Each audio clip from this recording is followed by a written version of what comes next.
Yes, well, today we're asking what effect lockdown and isolation may be having on people's likelihood of being radicalised, especially online. And we are joined by Dr. Rakib Ehsan, and an expert in terrorism, radicalisation, research fellow, of course, at the Henry Jackson Society of Foreign Policy and National Security think tank. Thank you very much, Rakib, for joining us. Look, I mean, it is a massive concern, isn't it? If you lock people away with only their laptops or computers for company, it could be quite easy for them to become radicalised, couldn't it?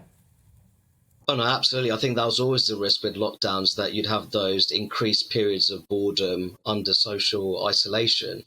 And then people would, there's a potential there that young people who may have been socially isolated even before the pandemic, with that situation intensifying, that they could potentially enter dark territories on the internet.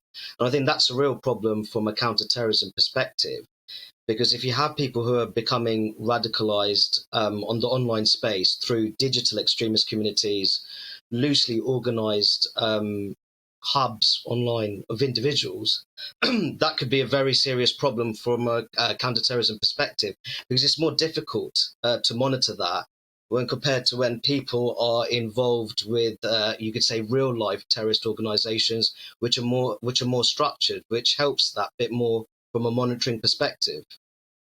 Yeah, and has there been any evidence or any research conducted that you know of so far about what has been happening to radicalisation and to extremism during this period of lockdown? Well, and during the pandemic, Mercy, I should say, more broadly. Sure. So, Mercy, we know that a number of European security services, we saw a recent terrorist attack in Kongsberg in Norway, and the security services there said that they were very concerned by the threat of online radicalization, and that this would potentially intensify the risk of low-tech, lone wolf terrorist attacks, and they are very difficult to predict. And they're also they are very difficult to protect against, because these attacks can be carried out in a relatively short period of time with very little logistical preparation required.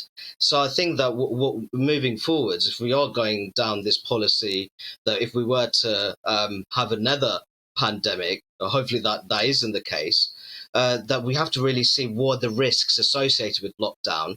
And we also have to see that when public authorities are working with young people who are radicalization risks, how effective can that work be done on a virtual basis when compared to interacting with them through face-to-face communication? So for those who work in counter-extremism and counter-terrorism, there's a lot to think about in terms of the potential drawbacks of lockdowns when it comes to providing public safety.